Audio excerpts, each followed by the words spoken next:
And welcome to episode 55 of the TechnoBuffalo Show. I'm one of your two hosts for this week, Sean Ani, editor-in-chief of the site, and I'm joined by Deputy Managing Editor Todd Hazelton. Hey, everybody. How are you doing today, Todd? I'm good. It looks like you and I are going to be kind of busy here in 2 weeks. Yeah. We have, let's see, this morning we just found out about Motorola's event on, was it the 28th? Yeah, 28th. Yes. At 9 a.m. in New York City, and that follows the 1+1 event that's going to be live, like via virtual reality, on the night of the 27th, about 10 p.m. Eastern, I think. And then the 29th is the Windows 10 release date, so that's a big day. So all kinds of stuff. Oh, I didn't realize that one was at night. That's fun. Yeah, it's going to be late. So. Oh, joy. A little bit of personal business real quick, since we've talked about this device so many times on the show. But I am, for those of you listening at home, I am now holding up my iPod Classic. R.I.P. It has gone to iPod heaven. It was a very sad day when I realized this. It no longer will charge. That's the problem.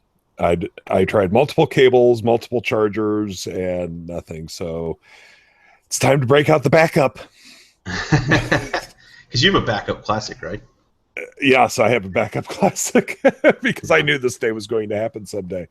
Yeah. But While yes, we're on the topic, we talk about the iPod refresh. Yes, it kind of came out of the blue, but not entirely. But as I noticed one person on Twitter say, just think back, just only a few years ago, the iPods deserved their own event.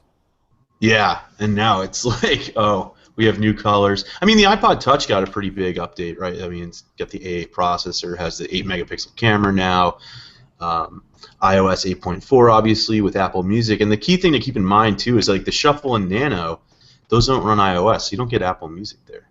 You have that subscription, which is kind of interesting. You know, if I was buying an iPod right now, I would definitely go with the one with Apple Music. I mean, or the one with iOS, just in general, because you can get Spotify too if you want it, or whatever you want. Yeah. No, it's very odd that the iPods. Yeah, and the funny thing is, Apple keeps going, oh, sales are down, sales are down. They're still selling millions of these things. Right. Yeah. I always find that funny when you hear analysts, oh, the iPod sales are down and all that. They only sold 9 million last quarter. Yeah, and it seems like to me, excuse me, I mean they didn't upgrade it since what, like October 2012. Something like that, yeah. Something like that, the iPod Touch. So to me, they probably have this inventory of the A8 processors, the camera modules, and stuff like that, just sitting there so they can use them, put them in these things, or they're buying them cheaper now because it's now a year old. In fact, the news this morning was that the A9 processor is now in production with TSMC and Samsung. Samsung this year, it's back. Sorry for the quick tangent, but last year it didn't build the A8. That was just TSMC, so that's kind of interesting. But yeah, so they probably have all these chips sitting around. They're like, oh, we should probably update the iPods now. It's not going to cost us much. Yeah, that's my guess. Yeah, exactly. It was interesting when you and I were trying to come up with topics for this week's episode. We were like, "There's not much going on," and all of a sudden, we boom, boom, boom. We haven't even gotten to the topics that we said we were going to get to. But heading over into that direction. So yes, last week we were off because I was out in Irvine, where my iPod went to the great iPod heaven in the sky. But of course, while I was out there was San Diego Comic-Con, which John and I went down on Thursday, and then I went down by myself on Saturday, and it was interesting this year. It was, for those that don't know, I used to go to Comic-Con back in the 90s when I worked in the comic book industry, and I went from 92 to 96. I returned for the first time last year, so this is my second time in the new era of Comic-Con, and it's not what it was for sure. It's far more. Why is it considered the new era? Sorry to cut you off. No problem. And that's my terminology. I would say it's the new era because comic book dealers are relegated to one little area. There's maybe 20 of them, and that's it. Mm-hmm. And then you have all these giant studio booths. You have the video gaming booths, you have the toy booths, and you can literally count the number of comic dealers, compared to when I went in the 90s, it was comic dealer upon comic dealer, and you could go through, all these boxes. This year was the first year I've ever gone that I had just a list of 5 books I was looking for. I only found 2 of them. In the years past, if I took a list of comics, I would find multiple copies of every single one and could have my choice and play dealers against one another. Wow. And one of the books was only 15 years old. This should have been a book that there were copies everywhere. Not a one. That's interesting. Yeah. See, I didn't know you could go there and buy comics too. I mean, I guess I know the dealers could, but I didn't know that like a fan could go in there and say, "Hey, I want this." That's yeah. That's always been the main point of this. San Diego. So it's not so much like a CES. Like the way I have always thought of it is sort of like a CES, showing what's coming. And if you go to CES, you can't just go to a booth and buy something. Right. No, that would be fun if you could. That's and it used to be back in the 90s. There actually were 2 parts of Comic-Con. There was a retailer only days for the first 2 days, and then you had the 4 days for the public. So it was a trade show at one point combined with the Comic-Con. And I get it. And now the trade show part's gone, and it's just the strict, for the general populace, to come in and see what's happening. But yeah, over the past several years, it's turned into mainly, hey, let's promote all these movies that are coming out and all of our new TV shows and all that stuff. And it's kind of sad to see that it's gotten so far. I mean, the original Comic-Con was hosted in the basement of a hotel. Oh, wow. Yeah, it's grown a little bit. I see. For as long as I've been going, it's been in the San Diego Convention Center. And San Diego is actually in danger of losing the show right now because they keep refusing to expand the convention center. It's now spilled out into all the surrounding streets, going down side streets and taking I saw the pictures. Yeah, it's nuts. It's taken over the entire gas lamp district, as it's known in that area. Mm-hmm. But it's sad to see it change. But I guess that's just part of how the industry is going. And actually, Sachin Bahal here asks, hey Sean, how do you feel about SDCC and other comic conventions becoming more about comic book movies rather than the comic books as compared to years past? And I understand that's where the money is right now for all of these companies, because these movies have taken off like crazy. Mm-hmm. And just as a lifelong comic book fan, I would like to still see the source material be respected. Right. Yeah. I mean, now it's sort of like it's more like what, like the future of comics, like what comics have become con, right? Yeah. Because it's not so much about the books; it's about it seems exactly like anyway. Exactly. Yeah. The glory days of going through quarter boxes and finding rare gems and dealers having every dealer in the room having a copy of the book you wanted. I had a friend once that sent me with a list of like 80 books, and she's like, I don't know how many of these you'll find. I came back with all 80 books. Wow. And she was like, I have no idea how long it's going to take me to repay you for this. Because that was something neither of us had considered, that I would find every single book at reasonable prices. But that was definitely not the way things are anymore. And it's just, it's kind of sad. And it's another thing that's really turned into is all the companies making exclusive products for the show. And there are hundreds of different products you can only get at Comic-Con, be it a repainted figure or some other little change. Oh, really? And and this is where it gets nuts. This is where a lot of people started to call it line con, and the reason being is that, so you always hear about like the Suicide Squad panel or the Game of Thrones panel. Those are all held in a room called Hall H. Right. It holds 6,500 to 7,000 people. I keep hearing different numbers.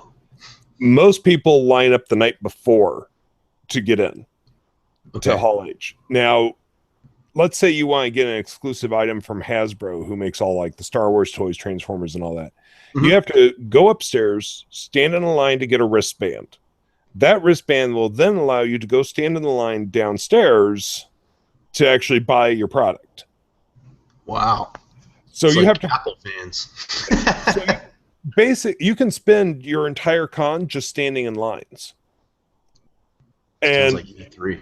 yeah, it's nuts.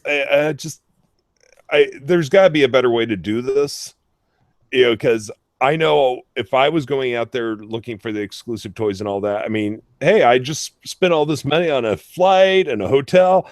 I'm just going to stand here in a line all day. Yeah, to spend more money. Yeah. That's pretty wild.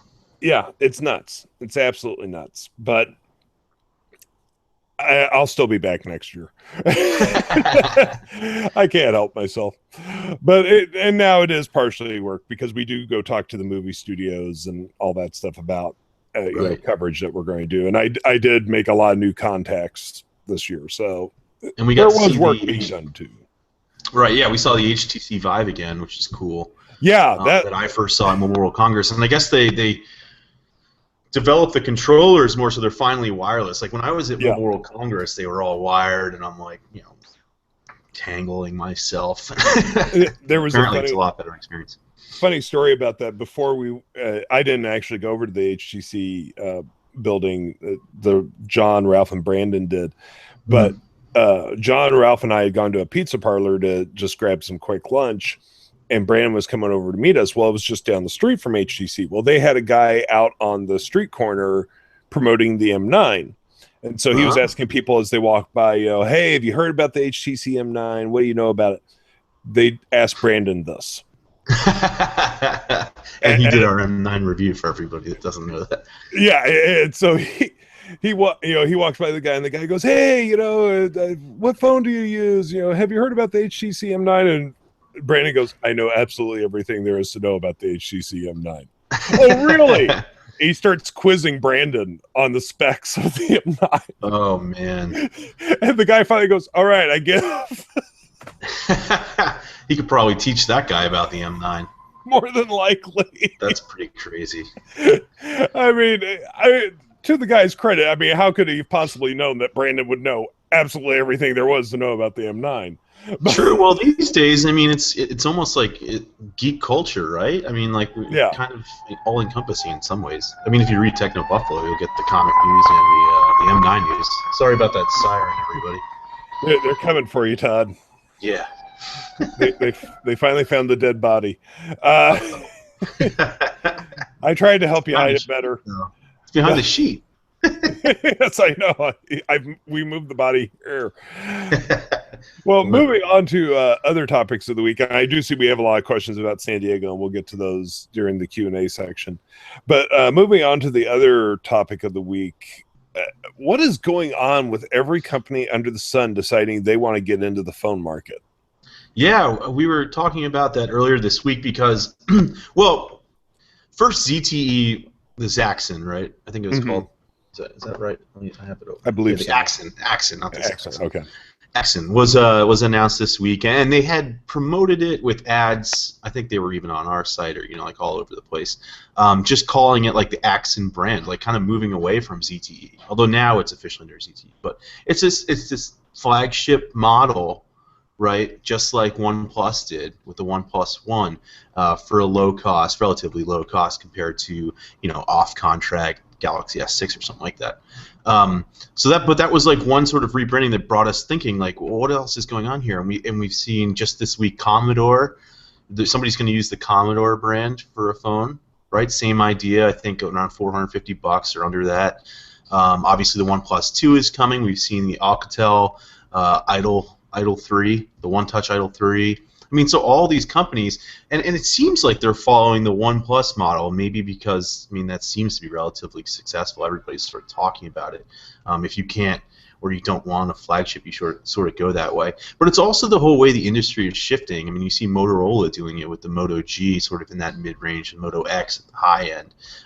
Not really that cheap of a phone when it's new, but you can get it on sale. But I think it's sort of just this whole industry moving towards, it used to be kind of common just in Europe where you buy the phone off contract, and here in the States it was always like a 2-year thing.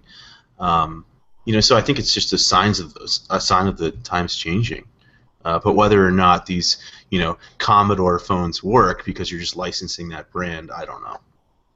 I mean, we know Nokia is coming back too in 2016, but it sounds like Foxconn's going to use that brand. Well, we've got a question here from Sachin Bahal. How do you guys feel about the Commodore PET smartphone? I find it hilarious that the Commodore trademark has been brandied about. I mean, it's bounced from I don't know how many different companies, right? And now it's going to be going into smartphones, and it's just like, how many people even remember the Commodore brand name at this point? That's what I was going to say. Like, it wasn't. I don't think it was my age group. I mean, it might have been just people slightly older than me. But my first system, for example, was NES. So it would be skewing older, and I don't know, like how big is that market? I don't know. Yeah. For like fans of unlocked phones and stuff. Yeah, I don't know. That was such an odd choice for me, and I'm sure they're thinking, oh well, lovers of the Commodore will come over and buy this smartphone. No, I don't think so. Yes, the Commodore 64, and I know we have a question about this too. The Commodore 64 was my first computer. Right. I have no desire to go, well, I'm going to be brand loyal after this many years and buy a Commodore phone. Right. Yeah, I don't know. And then, I mean, it comes preloaded with 2 emulators too, right? That's what I was confused about. I don't know. Yeah, I read that as well. I'm just like, yeah, I mean, the Commodore was known for gaming as well, but I don't know. It's a very odd. I don't know. It's sort of both, right? Yeah. Yeah, it's. I don't know, but I think wonder, this trend will continue. I do too. I mean, because companies like OnePlus have shown that you can have success without being a major brand name, right? But OnePlus went about it in a very, very smart way. I mean, they created their own demand, right? Exactly. And they're doing a great job with the OnePlus 2 and making sure that it's out there in the media all the time. Mm-hmm. But these other companies, it just feels like they go, here, have a phone, somebody buy it. Right, exactly. And I think that's where we're going to see the difference between brands that sort of last and stick around in the market versus those who don't. I mean, like this Commodore, I don't think we're going to see a Commodore PET 2 or something like that. I mean, maybe we will, but I don't think so. I think it has to be played right. And in the same respect that Motorola's been doing, I think they do a good job. I mean, they're distinguishing their phones with color choices and stuff through Moto Maker, and the rumor is that the Moto G will have that this time, which is really cool. I mean, if you can get all the different colors and stuff. In the past, it's just sort of been about the cases you could buy for it. But yeah, I think you have to do something different while also offering a low cost handset. I think that's why these. I mean, the Commodore, sure. I mean, it's different, but it's also more just like the brand. Yeah, no, I don't know. I think you're right, though. I think for a phone to succeed, there's got to be something different about it. And OnePlus had that, being based on CyanogenMod. And so many of these others, though, they just think, oh, well, everyone else is doing it. We can release an Android phone. Yeah. And just to be clear, yes, I know BlackBerry is going to be releasing an Android phone. That's a very different situation than just some random company, releasing a Android phone. Right. Because BlackBerry does have a brand name recognition, even if it isn't what it once was. But I don't know. It's a very odd time in the market, and while I always celebrate competition, I'm just not sure what these companies are thinking. Right, yeah, just like, where's the demand for it? I mean, it reminds me of that, wasn't there an ESPN phone that, like, Verizon sold once, I think? Or I don't even know if it was on Verizon, but, it was, like, back in the days of the flip phones, we could get, like, ESPN clips on it and stuff. It was just like, what the heck is this? So they have to do it right, otherwise it's just going to flop. Yeah, I don't know. It's going to be interesting to see how this all shakes out. I mean, I don't think any of these companies are going to become the next Samsung. But the other thing is, I'm not sure that a lot of these companies are competing for the U.S. market. I think a lot of them all think that they're going to go into China, where there aren't these strangleholds quite like what we see over here. Right. But I think there's even got to be a point where the Chinese market goes, we got enough phones. Yeah, right, exactly. I mean, yeah. And you have to remember that every major company, Samsung and Apple and everybody else are trying to get that market share, no matter what. So you're competing against people with huge pockets too. It's rough. I don't know. It's going to be interesting. But Xiaomi has shown that it's possible. With low-cost phones. Every time someone says "show me," I'm just like, "Wait, who?" Oh yeah, Xiaomi. No, I know, I'm in the wrong.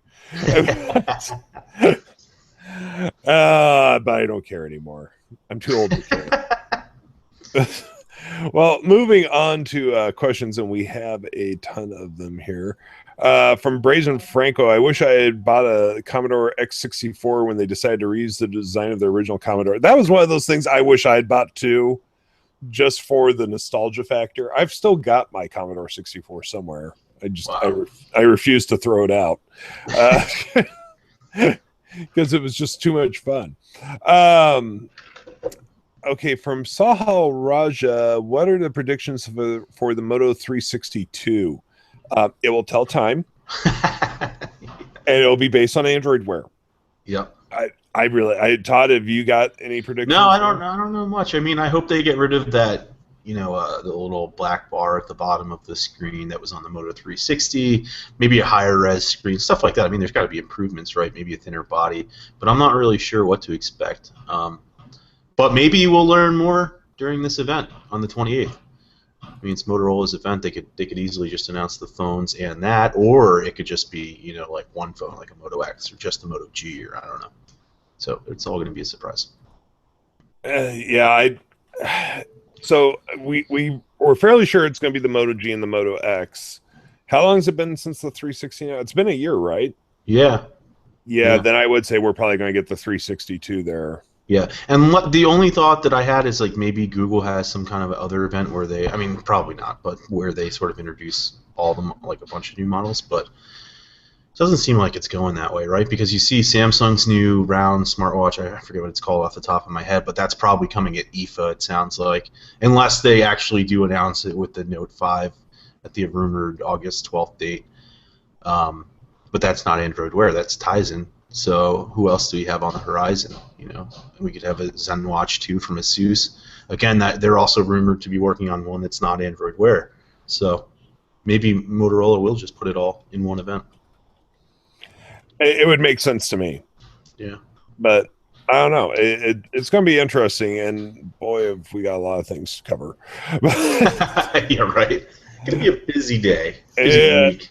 It's going to be a very busy week. I always love how all the stuff ends up in the same week. Yep, they get stacked. Yeah, I don't know. There's 365 days in the year, folks. 52 weeks. Yep. 12 months. You can spread them out a little bit more. But no, let's all jump right on top of each other. Yeah.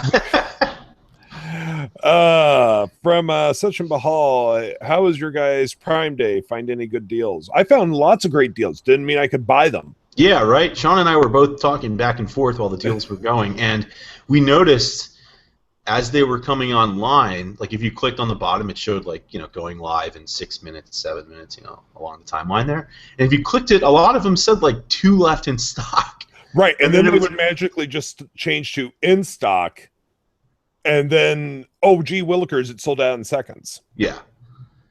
So that wasn't cool. That was not cool at all. I gotta say though, I'm happy that they didn't discount the new Kindle Paperwhite because I just bought that, and I'm not returning it.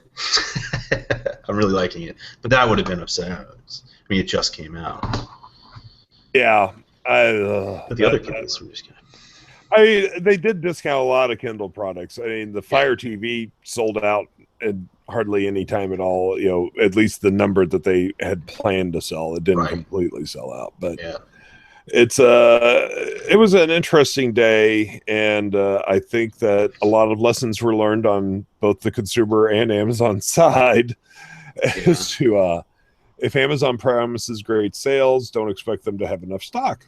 Yeah, I mean, that was the one thing. It's they said, more sales than Black Friday, and I get it. If you go to Walmart on Black Friday, you're not going to get all the TVs, they're going to that's why people are running over each other to get them. But like, you're a huge online retailer. How can you have 2 units in stock? Like, this isn't a local store where they're like spreading the units across the entire country.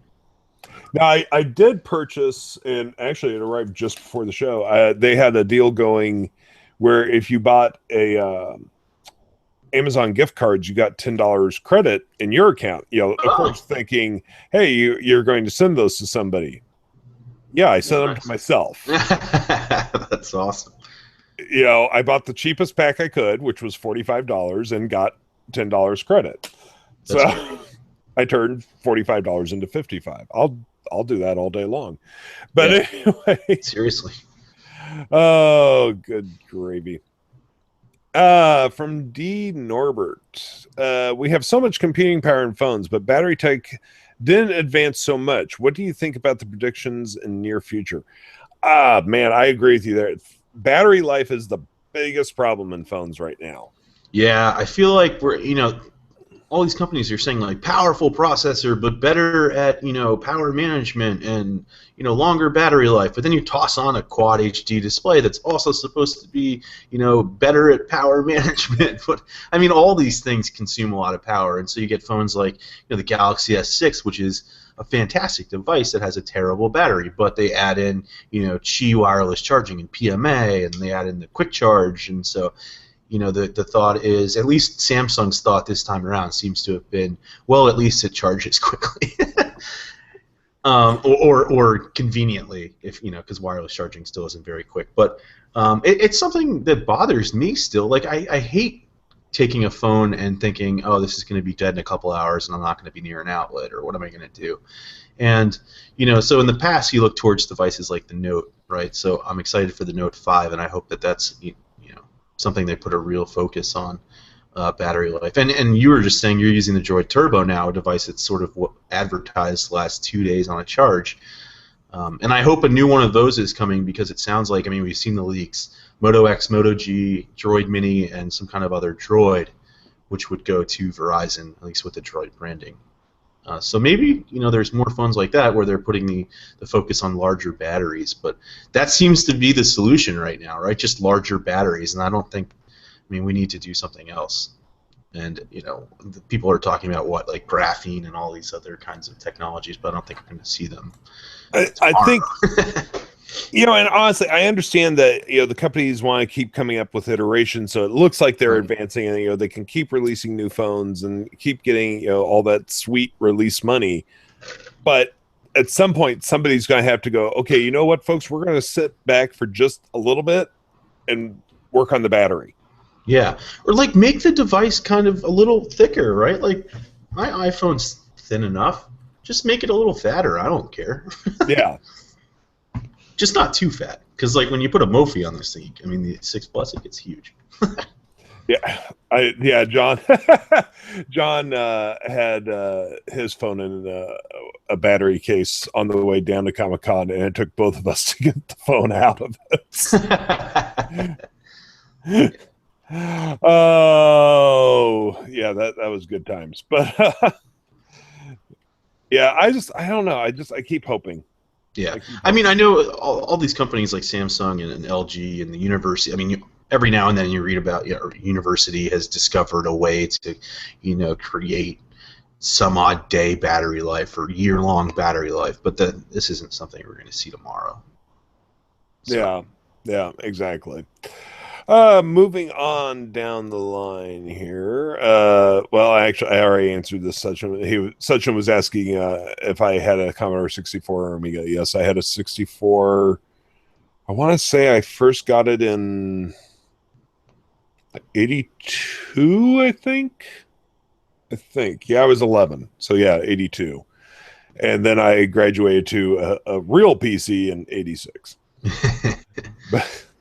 From Salha Raja, what do you think about MKBHD? I never can say his initials correctly. MKBHD getting the 1+2 first. Somebody had to get it first.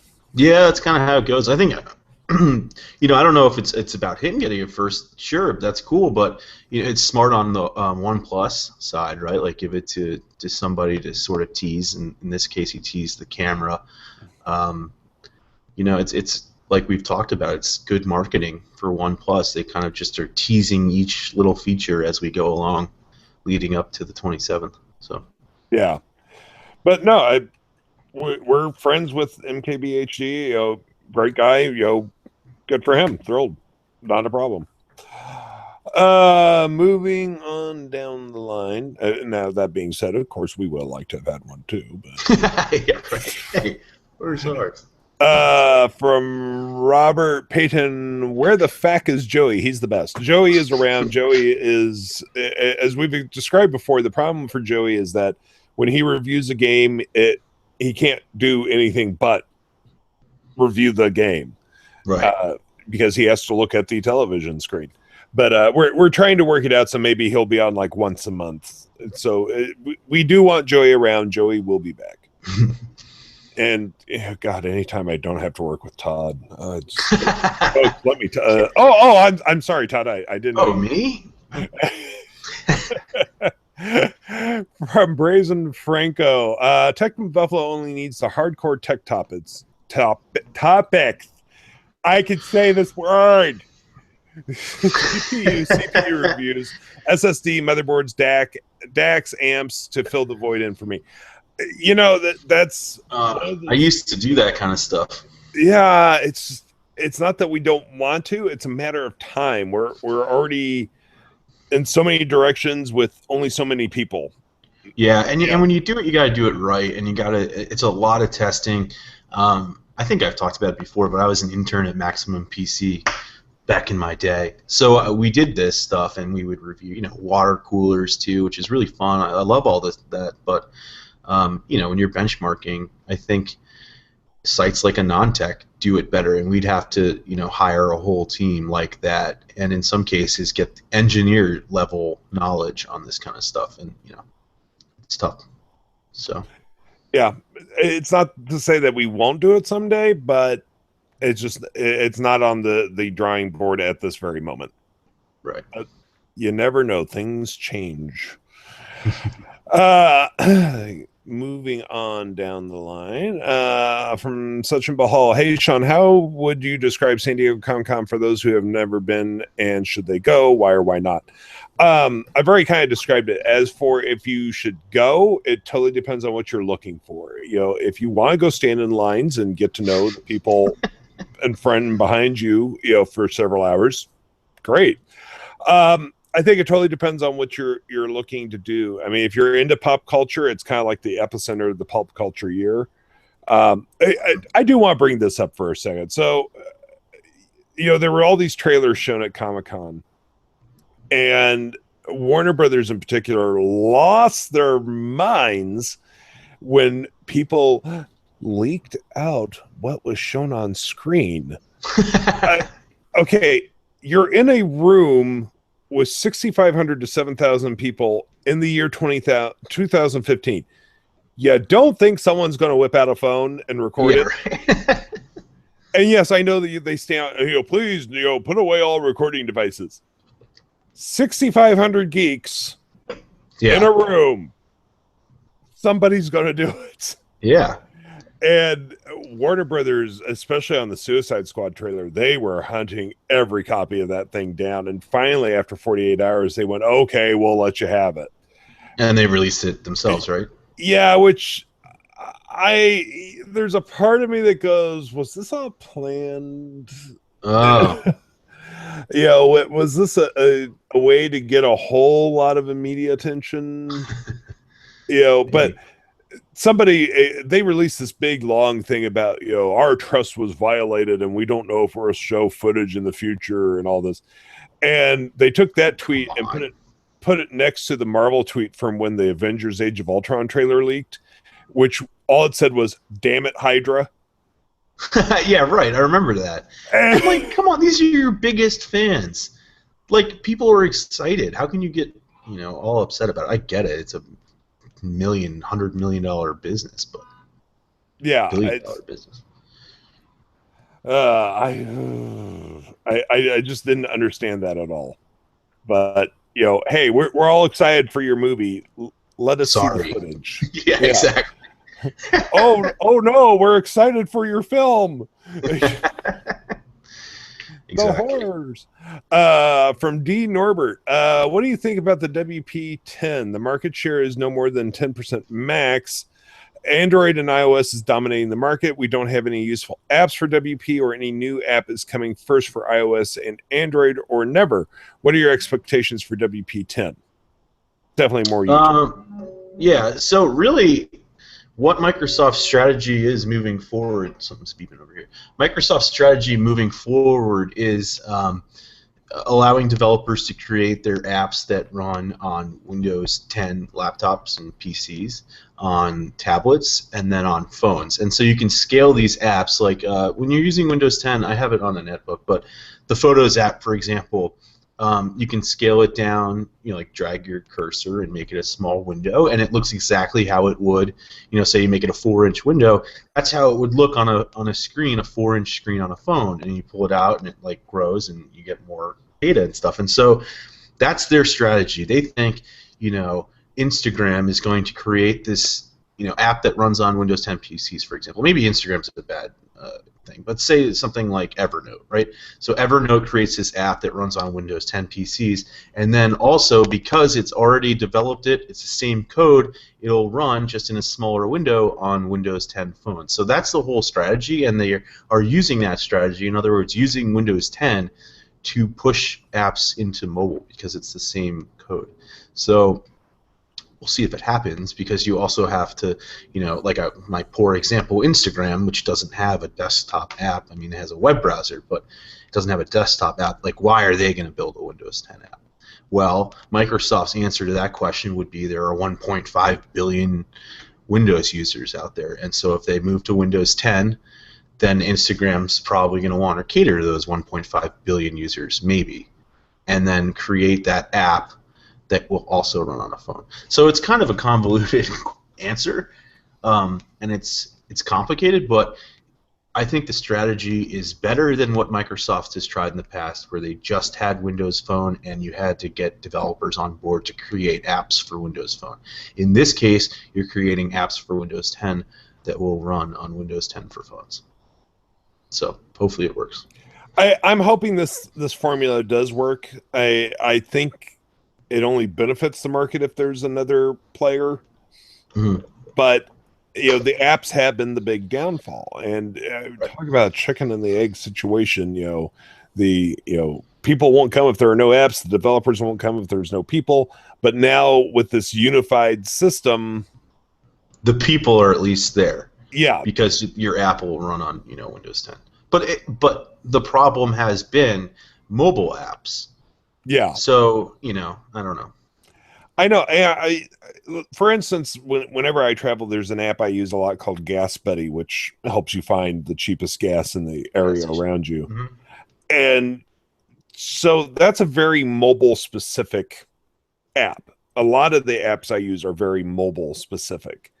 Exactly. So I think that's going to be still a problem for Windows, because if somebody and just using Gas Buddy is a type of example, but let's say somebody wants to build a gas locator app, they're not going to care about the desktop because they know it's never going to be used there. Right.